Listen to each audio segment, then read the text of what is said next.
Alors l'UKVS, je sais que vous n'êtes pas langue de bois, hein, on n'est pas là pour ça depuis ce matin, on l'a entendu. Bah, moi, je vous pose la question, on a commencé à en parler un petit peu. Est-ce que l'Europe, hein, je ne parle pas de l'Europe en tant que telle, est-ce qu'elle est à la hauteur? Et sinon, c'est quoi les obstacles, les freins? Et s'il y a retard, à vos yeux, comment pouvoir rattraper ce retard? Oui, bonjour à tous. Alors, je ne vous ai pas présenté pour ceux qui ne connaissent pas. Vous êtes le président du pôle industrie du CER. Il est évidemment utile de le préciser. Oui, merci pour votre question et bonjour à tous. Et d'abord, je voulais partager le fait que c'est un vrai plaisir pour moi d'être ici et de voir tellement de gens et de voir surtout la place que prend l'industrie à l'intérieur de ce colloque, puisque enfin, voilà, on a tout un après-midi. Donc, je remercie effectivement les organisateurs, le CER, de mettre l'industrie en avant et à cette place proéminente, puisque enfin, voilà, ça a déjà été dit ce matin, mais effectivement, il sera compliqué de pouvoir développer l'énergie solaire sans faire appel à l'industrie. Et donc, effectivement. Est-ce qu'il y a une construction européenne du Oui, oui, photovoltaïque? C'était ça un peu le sens de ma question, hein. c'était ça sans la question. Merci. Et, à l'intérieur des sessions, on a vu la session innovation, on a vu la session du développement de l'industrie. Et, et effectivement, je vais peut-être laisser les bonnes nouvelles à la session qui va suivre pour m'attarder un petit peu Vous n'allez pas être que sur les mauvaises nouvelles quand même, Non, si? on verra. Bon, on est après le déjeuner, voilà, allez-y. Et, pour parler un petit peu du constat effectivement de ce qui se passe en Europe. Alors, vous avez entendu déjà et vous connaissez dans le photovoltaïque ce que l'on a vécu sur les 12 derniers mois, notamment au niveau industriel. Alors, il existe en Europe une association des régions de l'industrie solaire, dont on fait notamment partie en France, la région Grand Est, où est implanté Voltex Solar et aussi le projet Holosolis. Et cette association a écrit à la Commission européenne pour les alerter sur la situation. Et donc la Commission européenne a fait une réponse dans laquelle elle cite notamment l'importance pour la Commission européenne de l'énergie solaire ainsi que les efforts considérables qui sont fournis en continu pour la soutenir. Pour autant, il y a eu dans les 12 derniers mois des défaillances. On peut citer en France Sistovi, Siliarecom, il y a quelque temps. Au niveau allemand, la délocalisation de Meyerburger, l'arrêt de SolarWatt. On a eu en Hollande une société hollandaise, le nom m'échappe. Il y a eu la filière norvégienne du silicium avec Elkem, Norwegian Crystal ou Norsun. En tout, il y a plus d'une dizaine d'entreprises, plus de 2000 emplois qui ont été supprimés sur les 12 derniers mois à cause de la crise qu'on est en train de vivre. Et du coup, il me semble, les faits sont têtus, mais que le soutien européen, les efforts considérables qui ont été fournis en continu n'ont pas été suffisants. Voilà, on parle de la destruction de 2000 emplois dans une filière du solaire qui est en pleine croissance et et sur laquelle on a beaucoup de perspectives puisqu'on a envie de créer encore plus d'emplois. C'est bien l'objet de la session qui suivra.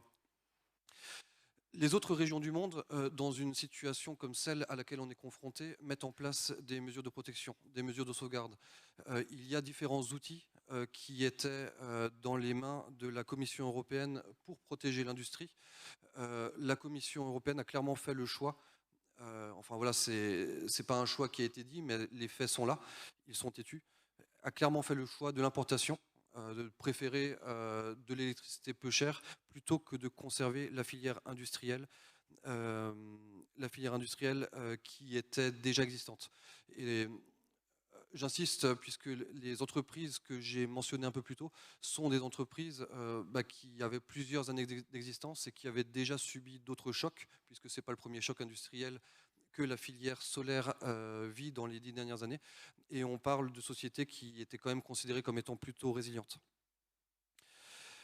À l'intérieur de la réponse qui a été donnée par la Commission européenne, on cite évidemment le NZIA.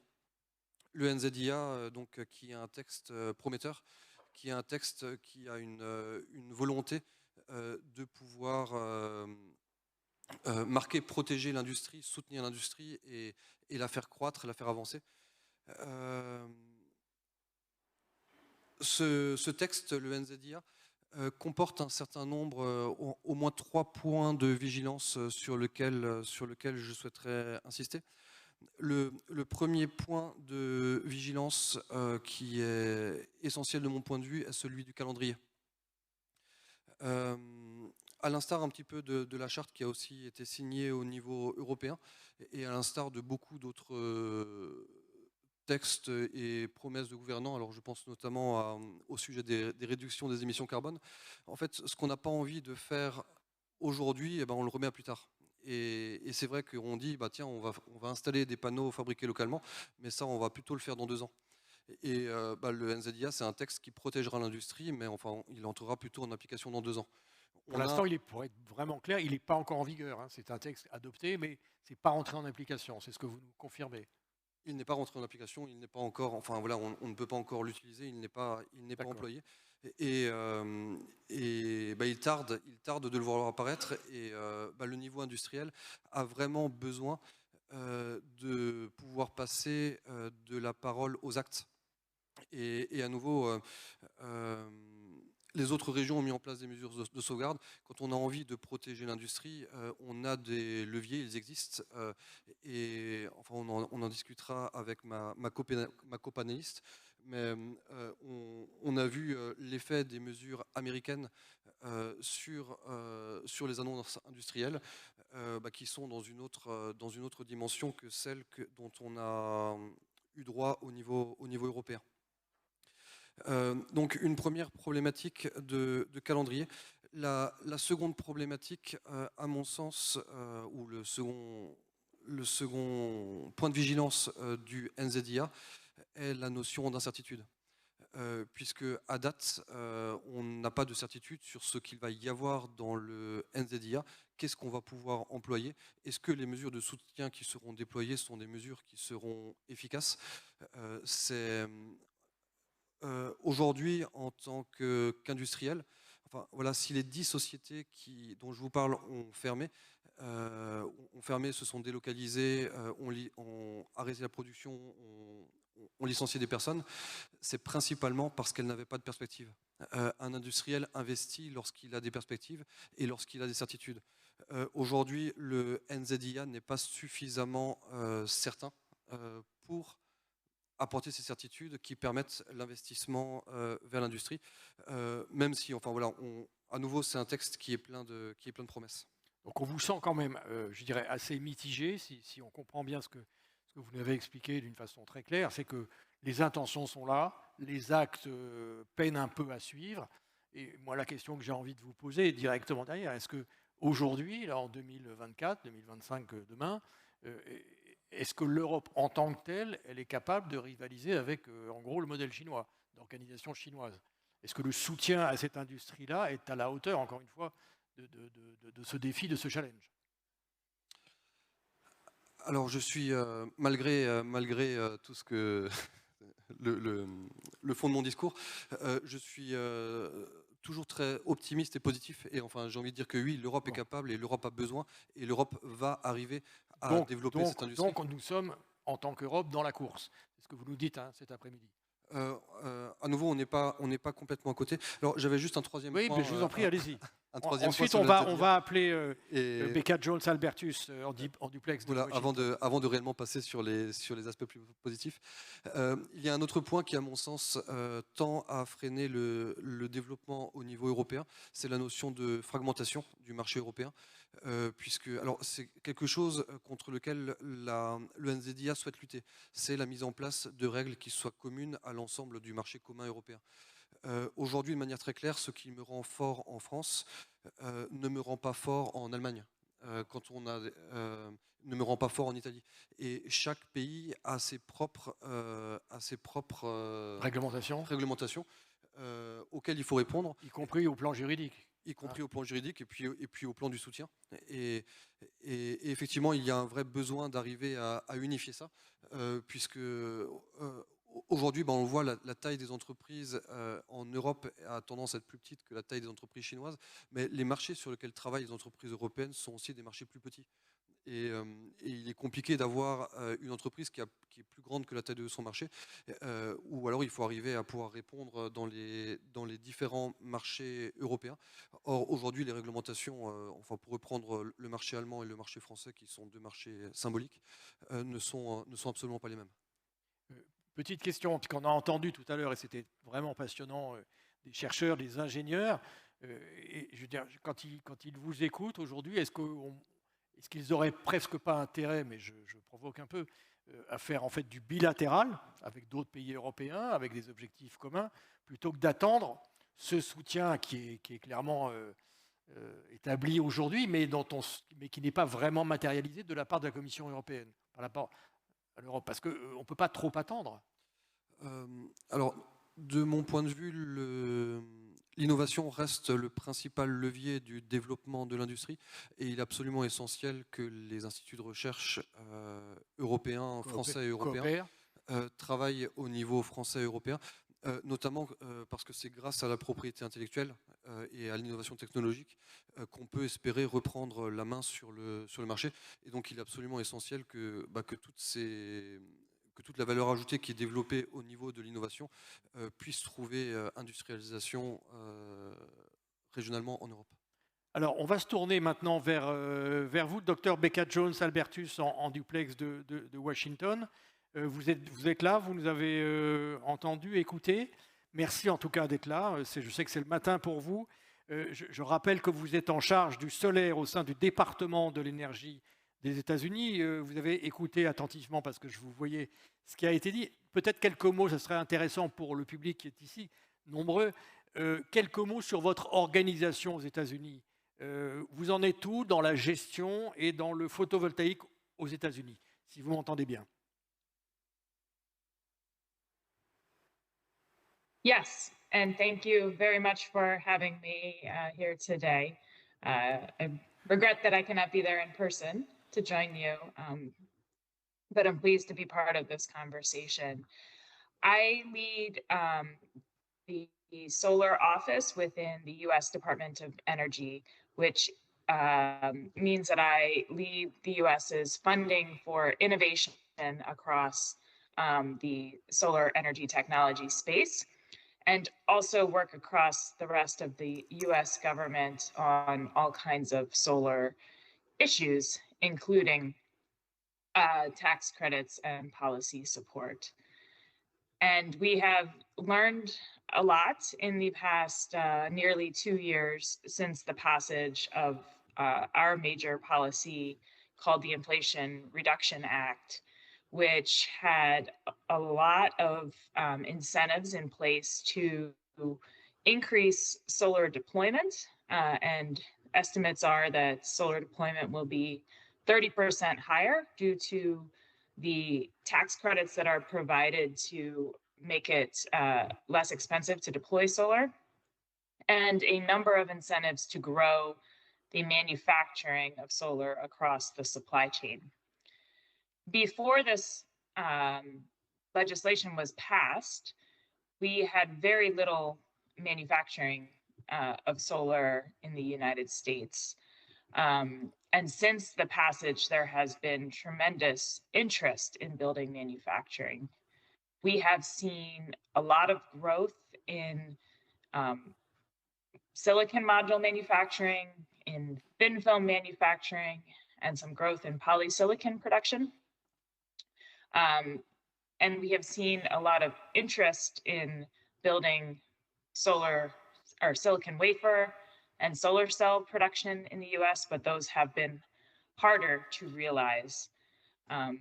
As you, I know well in Europe, it is very hard to compete with the low cost of Chinese solar products and products made elsewhere in Asia due to the very large scale. When we start to build in the United States or in Europe, we often build around, on the order of a gigawatt for a factory, a few gigawatts, and that has to compete with the scale of factories that are at tens of gigawatts or 100 gigawatts in scale. There is a much lower cost of capital typically for those factories, much easier permitting, trained workforce, lower electricity prices. There are many, many advantages in China that have to be overcome to build manufacturing elsewhere, and have to be overcome with very significant policy intervention. We are finding in the United States that it requires many policy tools. So we have the largest support is actually support for production of different parts of the solar supply chain. That comes in the form of tax credits. And those were designed to cover the extra costs of manufacturing in the US. However, it's also been found that because those tax credits only go until 2030, which is a limited time frame, also because costs are getting higher, we have higher inflation, higher interest rates. These investments are having a hard time, many of these investments are having a hard time raising money. And so support to actually build the factories is also very, very important to de-risk these investments. And safeguard measures to protect the industry from import competition are also important. And putting all these pieces together results in a need for very, very substantial government investment and coordinated investment, and investment over at least 7 to 10 year time horizons. We are seeing that it can take many years to put the deals together to build a factory, to get the financing all together, to get the policy pieces worked out enough. So the Inflation Reduction Act was passed in August of 2022. It is almost 2 years later, and the guidance that has all of the details of that policy that are needed by many to use it are still coming out, because it is very complicated to work out. And that means that the tax credits, there's less time left for them. So I can pause there, but that is some of what we are learning. You need very long-term policy, ideally 10 years of policy to create a low-risk environment, and very significant policy. Merci beaucoup pour ce premier témoignage. Vous allez pouvoir reprendre encore la parole. Est-ce que, de votre point de vue, les industriels américains se sentent protégés, après tout protectionniste, ce n'est pas forcément un gros mot, par rapport au modèle chinois dans la filière photovoltaïque?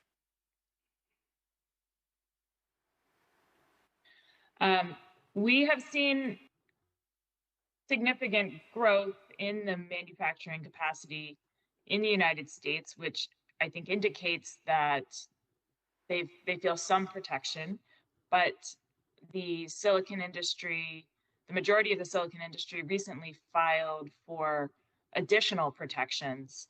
And that is a case that is currently underway. There's an investigation by our Department of Commerce that will come out with some findings and determine if additional safeguard measures are needed to protect the domestic industry. So the industry has petitioned for additional safeguard protection. Quel est votre, vous avez écouté ce que disait tout à l'heure Luca Weiss, qui dirige le pôle industriel du CER. Votre regard, j'ai envie de dire, sur l'organisation française, d'après ce que vous pouvez un peu en savoir, et cette organisation européenne qui n'est pas encore totalement maîtrisée aujourd'hui, mais sur lesquelles quand même on se fonde beaucoup d'espoir. Quel regard vous portez, je dirais, quand on regarde modèle chinois, modèle européen et le modèle américain?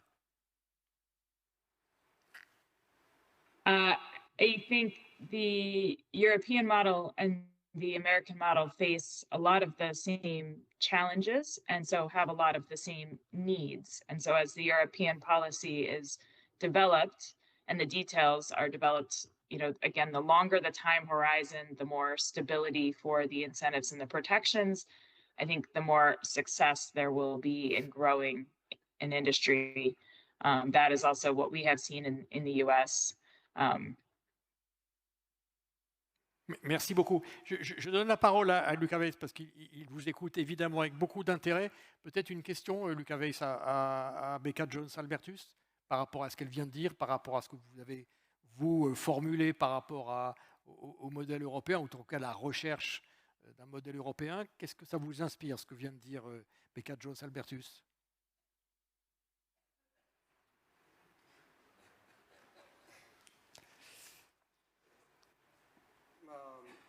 Peut-être vous avez une question d'ailleurs allez, le micro est ouvert, allez-y. Il n'est pas ouvert, alors vous pouvez en prendre un autre, mais tout va bien. Voilà.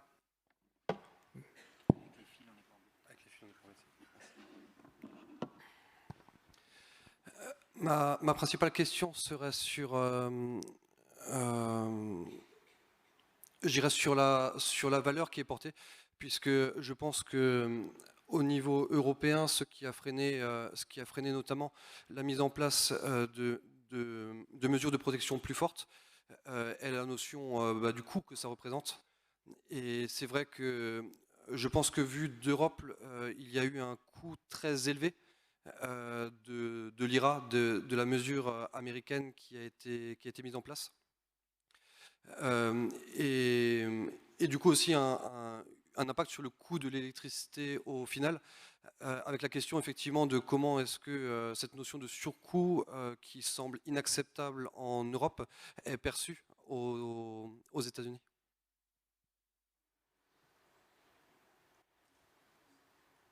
There is a lot of value placed on having domestic manufacturing and a domestic supply chain. The higher costs are something every government needs to wrestle with, to think about whether the value that it brings is enough to be worth the cost, because it is significant cost to compete with the prices of Chinese and Asian products. And so I think that is a judgment that needs to be made by each government and society. In part, in the United States, because there are both direct incentives that are paid as well as safeguard measures being put in place, and potentially some grants and loans as well. The costs come in different buckets, and I think that makes it a little easier to go through. Madame Becca Jones-Albertus, est-ce que, question un peu directe, est-ce que le solaire, c'est populaire du point de vue américain, du point de vue des citoyens américains? Et est-ce que vous pouvez nous donner peut-être un ratio entre les particuliers, les entreprises? Tout le monde s'équipe à marche forcée aujourd'hui ou pas tellement, vu de l'autre côté de l'Atlantique? Surveys show that the American people are very supportive of solar energy. Today, about 5% of single-family houses have solar on their roof. So that is still a fairly small percentage, but it is more expensive to put solar on a roof in the US compared to Germany and other places. It is still economical, but it is a high upfront cost that has to be paid or financed. So that market is growing. It is growing a little more slowly. Most of the solar that's being installed in the United States is in large solar farms that are spreading throughout the country. And there is an increasing amount of concern in some parts of the country about how much solar is growing. But that is specific to where it is being placed. In general, when you ask the public about solar energy, they are very positive. But it, they want to say in where it is deployed. Merci. Restez peut-être, si vous avez le temps, quelques minutes encore avec nous. Je me tourne vers David parce que vos propos ainsi que les propos de M. Weiss vont susciter des questions. Déjà Oui. des questions, David, sur cet aspect Effectivement, des choses? on a deux questions et notamment une pour Madame Jones Albertus. Alors, je ne sais pas du coup si je l'ai dit en français ou en anglais. Peut-être allez-y en français, puisqu'on voit que la traduction fonctionne très Allez, bien. parce que j'ai la question en Donc, anglais, mais allez-y. on y va comme ça. Vous nous avez mentionné effectivement les dispositifs de tax credits pour aider la filière photovoltaïque aux États-Unis. Est-ce que vous pouvez nous donner plus de détails sur ces fameuses aides?